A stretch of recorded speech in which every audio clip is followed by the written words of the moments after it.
The night my brother took the stage, the whole auditorium lit up like sunrise. His name, glowing across the massive screen, looked bigger than life itself.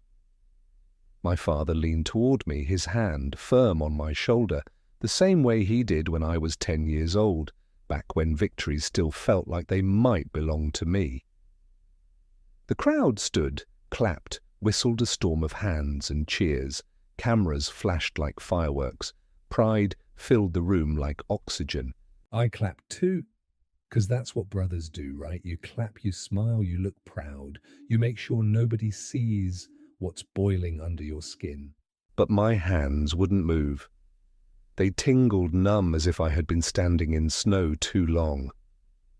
I stared at him on stage, at the perfect way he carried himself, that casual grace he wore, like a suit that fit better than it should. Something inside me, something I didn't even know had a voice, whispered, "Why not me?" After the ceremony, I walked the polite circle, congratulated him, shook hands with colleagues who barely remembered my name. My mum's teary eyes found mine and she said, "Isn't he amazing?" I forced a smile. He's always been. It sounded like pride. It tasted like acid. When my brother hugged me, I caught the scent of the cologne I bought him last Christmas. I hated in that second that I had chosen so well.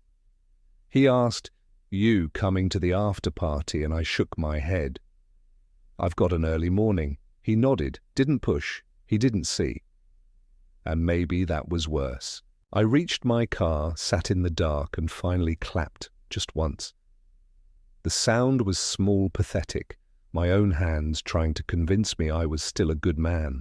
If I laid out our lives side by side on paper, it wouldn't look like tragedy. He's a surgeon, I'm a project manager. He runs marathons, I jogged a 5K once. He gives TED Talks, I give Monday updates with PowerPoint slides. On paper, it looks harmless, even balanced. But the numbers lie. What doesn't fit on paper is the quiet weight that follows me into every family dinner, every phone call. My mum saying, "Your brother barely sleeps. He's saving so many lives." My dad bragging to a stranger. At church, my boy pulled a patient back from the brink last night. Their voices lift when they talk about him. Their voices flatten when they ask me work's going well. And it isn't jealousy, not really. Jealousy wants what he has. I didn't want his life, his patience, his sleepless nights. I wanted freedom. Freedom from the scoreboard. Freedom from being the shadow that applause passes over without touching. Every Sunday I sat at that dinner table while the roast was carved praise in the center like a feast. I chewed resentment under the table, careful not to choke on it. I told myself I didn't need any of that I was happy in my own lane. But I kept checking my lane markers anyway. How fast was I going? Who was watching? Who cared? The worst part was how I started blaming him. As if it were his job to shrink, to dim his light, so I could breathe easier. As if his excellence was an attack on me instead of the price he paid in blood, sweat, and lost sleep. He didn't know. How could he? To him, I was the steady one, the older brother with a mortgage and a family, the one who had figured it out.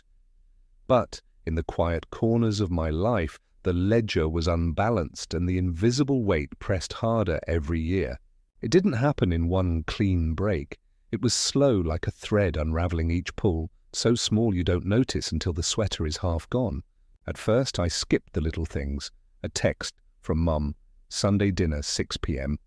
And I'd see it sigh, then flip the phone screen down. I told myself I'd answer later, but later became never. When I did go, I arrived late, always with an excuse. Traffic. Work ran over. I'd walk in carrying a store-bought pie, the box still warm from the bakery, and set it down on the counter like a peace offering. My smile stiff, rehearsed, the kind that says, "See, I showed up," but never says I wanted to. The table was full, as always. Dad carving the roast with his proud little grunt. Mum pouring wine with that sparkle in her eyes. My brother in the center shoulders, relaxed charm, effortless. Conversations spun around him like planets around a sun. I sat at the far end, nodding at jokes I didn't hear, asking safe questions. How's the new wing at the hospital? How's the fundraiser going? I knew the answers before they came, but asking felt safer than silence. Every so often, Mum's eyes found mine soft with hope. Don't you think it's amazing what your brother's doing? And I'd swallow hard smile. Yeah, it's incredible. The words came out flat brittle. Nobody seemed to notice. Or maybe they did and pretended not to. One night after one of those dinners, my wife caught me. We'd just tucked our daughter in. The house was quiet, only the hum of the fridge between us. She stood in the doorway of our bedroom, arms folded. You flinch when they say his name. I froze. No, I don't. Her voice softened. You do. You go stiff like someone just touched a bruise. She stepped closer. I love you, but I don't recognize you when you're with them. I wanted to argue, to tell her she was wrong, but her eyes were steady, patient. The way she looked at me when our daughter scraped her knee, waiting for me to stop pretending it didn't hurt. So I lied instead. I'm just tired. Work's been crazy. She sighed, climbed into bed, turned her back to me. And I lay there, staring at the ceiling, the silence between us louder than anything we'd said. The next week, I started taking more projects at work, late nights at the office weekends, catching up. My wife knew better. She didn't fight me on it, just watched me drift her smile thinner each day. I told myself I was being responsible, that the extra income would help. But deep down, I knew it was just an excuse. Work gave me cover. Cover from phone calls I didn't return. From family photos I didn't want to be in. From dinners where I felt like a ghost haunting my own bloodline. I signed up for a 5K. I told everyone it was about health, but it wasn't. I ran because motion felt like progress, even if I was just circling the same block. Mile after mile, pounding pavement, lungs burning, I convinced myself I was moving forward. But the truth, the distance I needed wasn't measured in miles. It was measured in empty chairs, in unanswered texts, in birthday cards sent late with nothing personal inside. It was in the way my daughter asked, why didn't Uncle come over? And I had to pretend it was his choice, not mine. The worst was Christmas. We all gathered at my parents' house, the living room glowing with lights and garland. My brother handed out gifts with his easy grin, every package thoughtful, perfect. I gave gift cards, safe, impersonal. When Mom opened his present, a framed picture of the hospital's new wing, dedicated in her name, she cried, clutching his arm, whispering, "You didn't have to." Dad raised his glass. "To my boy, always going above and beyond." I sipped my wine, said nothing, watched the room revolve around him. My wife slid her hand over mine under the table, a silent plea. But my hand was cold, unresponsive. Later that night, when everyone else was laughing, I slipped outside, stood in the snow. The cold air stung my lungs, but it was easier to breathe out there alone. I told myself it was just a phase. That distance would protect me. But standing there in the dark, watching my family glow without me, I knew better. The separation wasn't protecting me. It was hollowing me out. Downfalls never look like downfalls in the moment. They look like tiny cracks, small slips, mistakes, so quiet you think no one noticed, until the whole thing caves in. Mine started at work. A deadline, one I could have met if I'd started earlier, slipped past. I told myself it was no big deal, just one delay. But then came the email from the client, sharp as a blade. "We trusted you. Where's the draft?" I typed back, fingers trembling. "We're nearly there, just polishing the details." A lie, one sentence, harmless until it wasn't. That single lie forced me into weekends buried in my laptop, scrambling, sweating. My boss noticed. "You good?" he asked.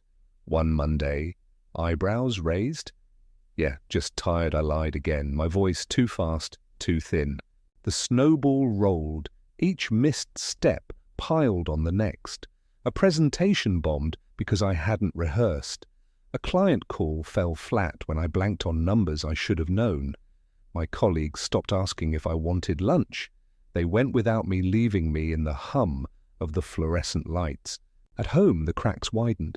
One evening, my daughter spilled orange juice across the kitchen table. The glass tipped, the liquid spreading quick across the wood, and I snapped my voice sharp, loud, cruel.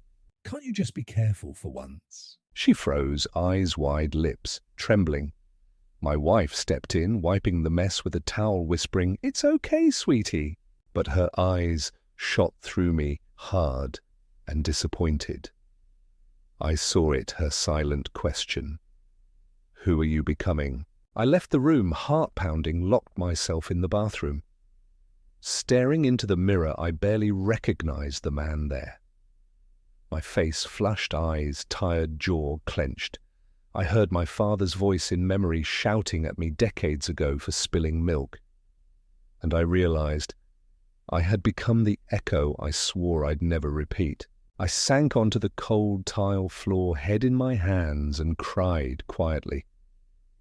Not the clean kind of crying, but the broken, angry kind. The spiral deepened. My wife tried to reach me. One night she dropped a hint. "My birthday's coming up," she said softly, curling beside me in bed. "Maybe just a night away, the two of us. We could use it." I nodded, eyes glued to my phone, scrolling through an email that didn't matter. Yeah, maybe. She turned away, pulling the blanket with her. Her silence louder than any fight. I missed her hint, missed her plea, missed the chance to choose her over my shame. Sleep abandoned me. I lay awake at 3 a.m, staring at the ceiling, replaying conversations I never had. I argued with my brother in my headlines, sharp accusations, cruel words I could never say to his face. By dawn, I felt more exhausted than when I lay down. Coffee became my crutch cup after cup until my hands shook and sweat pooled under my shirt in meetings. The day the collapse came, it was almost anticlimactic. My biggest client called. Their voice was flat, rehearsed, merciless. "We're moving on. This isn't working." I swallowed, nodded, pretended I understood. But when the call ended, my hands shook so badly I dropped my pen. I didn't tell anyone, not my boss, not my wife, not even myself, not really. Instead, I grabbed my keys, drove without thinking, ended up in our old neighborhood. I parked by the cracked baseball field where my brother and I learned to throw. Kids played their shouts loud and free. Their gloves too big, their throws wild. I heard my dad's voice in memory. "Eyes on your own mitt, son. Don't watch your brother. Focus on your catch." I laughed, a bitter, broken laugh, and then to the empty car, to the ghost of that boy I used to be, I whispered, "I hate him." The words hit the air, heavy, final. I thought saying it out loud would bring relief, like dropping a stone you've carried too long. But what came instead was grief. Grief for the years wasted measuring myself against him. Grief for the distance I'd carved with my own hands. Grief because hating him felt like hating myself. I pressed my forehead to the steering wheel, shaking, breath ragged. For the first time, I wasn't angry, I was broken. Saturday morning came quiet, the kind of quiet where sunlight drifts through blinds, and the house hasn't yet remembered to wake up. I sat on the couch, half awake, scrolling through emails I didn't care about, pretending to be busy. That's when I felt the weight of a small shoebox land on my lap. "Don't open it yet," my daughter said, climbing onto the cushion beside me. Her freckles caught the morning light, her hair still tangled from sleep. She wore that look, proud, mischievous, like she'd just pulled off the greatest surprise. "What's this?" I asked, setting my phone aside. "A box," she said, matter of fact, "for you." Inside, folded paper stars, dozens of them, maybe hundreds, in different colors. Some neat, some wrinkled, some barely holding their shape. We were going to put them in a jar, she explained, but we ran out of jars. She giggled, then watched me closely, waiting for my reaction. I picked up one star, carefully unfolding it. In her small, uneven handwriting, "You make the best pancakes." Another you always come to my plays. Another I like when you laugh in the car at nothing. My throat tightened. Not the bad kind, not the suffocating kind, but the kind that warns tears are closer than you want to admit. I glanced at her. She was studying me, eyes wide, hopeful. These are amazing, I said, my voice rough. She reached into the box, picked up one herself, but didn't hand it to me. Instead, she stared at the folded paper, frowning, then whispered, "I heard you and Mom last night." My chest went cold. She unfolded the star, slowly smoothing the creases with her small fingers. Her voice was quiet, but steady. "You said, you're not good at anything." Her words landed like stones, heavy, impossible to ignore. I froze, caught between shame and panic. How much had she heard? How much had she understood? She looked at me then, not as a child looking at her father, but as if she were the parent, and I was the one who needed comforting. "You're good at being my dad," she said simply. "That's my favorite thing you are." The sentence broke something in me. No lecture, no wisdom, no long explanation, just truth, clean and sharp. I pulled her into my arms, hugging her tight. The shoebox pressed awkwardly between us, making a faint crinkling sound as paper stars shifted inside. I didn't care. In that moment, I realized something I had been blind to for years. I had been measuring my life with the wrong ruler. My brother's plaques, his trophies, his applause, they weren't the measure, not for me, not here. I thought of him standing on stage, the weight of the award in his hands, the lights shining down, and I thought of this shoebox, weightless, fragile, but overflowing with love. For the first time in a long time, I felt the ground steady under my feet. Not because I'd caught up to him, not because I'd won anything, but because my daughter had reminded me of the only title that really mattered, Dad. And maybe, just maybe, that was enough. I didn't wake up the next day a new man. There was no sudden transformation, no fireworks, no choir singing in the background. What happened instead was smaller, quieter. Like a muscle, you forgot you had one. You have to rebuild slowly, rep by rep. The first thing I did was put my phone in a drawer during dinner. It buzzed, it hummed, it tempted me with emails and deadlines. But I left it there. My daughter noticed before my wife did. She grinned, pointed her fork at me. "Dad's not at work tonight." I smiled back, awkward but proud. It felt like a win. That night, I opened a notebook. 3 lines, that's all I gave myself. Something I did well today, something I was grateful for, something I could do better tomorrow. The first page looked pathetic. Did well pancakes, grateful daughter's smile, do better stop snapping at wife. But it was honest. And for the first time in months, maybe years, I didn't fall asleep hating myself completely. Work was still a battlefield. But instead of hiding, I picked up the phone and called the client I had lost.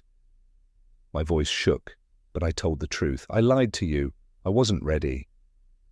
And I'm sorry." There was silence on the other end, long enough for my palms to sweat. Then the client sighed. "I appreciate the honesty. We've moved on, but call me in 6 months, we'll see." It wasn't forgiveness, not fully, but it was a door left cracked, and I hadn't expected even that. I laced up my running shoes again. The first mile nearly killed me. My lungs burned, my legs ached, sweat stung my eyes, but I kept going. 2 miles, then 3. On the 4th, I slowed to a walk, shame rising in me. Then I remembered my daughter's words. "You're good at being my dad," so I let myself walk. I let myself breathe. And for once, I didn't call it failure. I called it progress. The next weekend, my daughter rode her bike beside me while I jogged.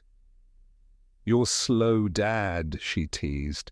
I laughed, breathless, but the sound was real. I started calling my mom on random days. No holiday, no birthday, no excuse, just to hear her voice. One Tuesday, I told her about the paper stars. She cried. Not the heavy, worried kind of crying. The soft, relieved kind. You were my star before you had words, she said. Normally, I would have deflected, made a joke, brushed it off. But this time, I let it land. I let myself believe her. And then came the hardest step. I stared at my phone for an hour before typing 2 words. Coffee. I hovered over the send button, debating, deleting, retyping. Finally, I hit send. His reply came in seconds. Yes, please. That single word, please, cut me open. He wasn't just agreeing. He was asking like maybe he'd been waiting too. Rebuilding wasn't grand. It was 1,000 small choices. To listen instead of withdraw. To admit instead of lie. To walk instead of quit. It was fragile like paper stars folded by small hands. But it was something. And for the first time in a long time, I felt like I was building, not breaking. We picked the old diner without even saying it out loud. The one with red vinyl booths, the smell of fried onions clinging to the air, the jukebox in the corner that hadn't worked since we were kids. He was already there when I walked in. Sitting in the booth by the window, shoulders hunched, stirring his coffee though it was already black. For the first time I noticed how tired he looked. Not the kind of tired that stage lights hide, but the bone-deep kind. When he saw me, he stood almost too quickly and hugged me. Not the casual back-patting hug we'd done at birthdays and holidays. This was different. Tight, almost desperate, like he didn't know if he had permission, but he was going to take it anyway. We slid into the booth, ordered coffee we didn't need, talked about the weather, about traffic, about how late the leaves were this year, civilians circling the battlefield, neither one ready to fire the first shot. Then he blew out a long breath, rubbed his face with both hands and said quietly, "I miss you." The sentence hung between us, a key waiting in the lock. I stared at him, heart thudding. I could pretend I didn't hear, or I could open the door. "I've been angry," I said finally. My voice cracked, but I didn't stop. At you, and not at you, both. I made you the villain in a movie where I refused to audition. I wanted someone to blame for how small I felt.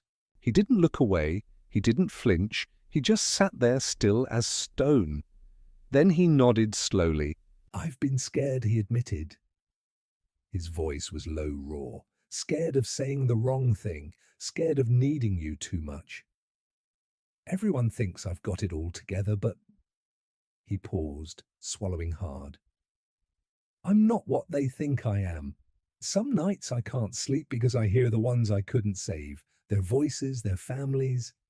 And I want to call you, but you felt far away." His words cracked something open in me. I'd been so busy building him up in my head as untouchable, perfect, that I'd forgotten he was human, bleeding, tired, afraid. The waitress came by, refilled our mugs. Neither of us touched them. "I don't want your spotlight," I said finally. My voice was steady now. "I just don't want to live under it." He blinked, eyes shining. Then he gave a crooked smile, the kind he had when we were boys planning impossible futures in our treehouse. "Then let's move it, or sit where it doesn't reach." He leaned back, exhaled. "I don't need you to clap for me," he said softly. "I need you to sit with me after." We were quiet then, not in the heavy way we used to be, but in the way brothers are when words aren't needed. I remembered the summer we built that crooked treehouse, hammering nails into wood we found in Dad's garage. We fought over the hammer, argued about who got the bigger piece of plywood. But at night, when it was done, we sat inside it together, side by side, proud of what we'd made. I told him that memory, and he laughed, shaking his head. That thing was one rainstorm away from collapse. "Yeah," I said, smiling, "but it held us." He nodded. "Maybe that's enough."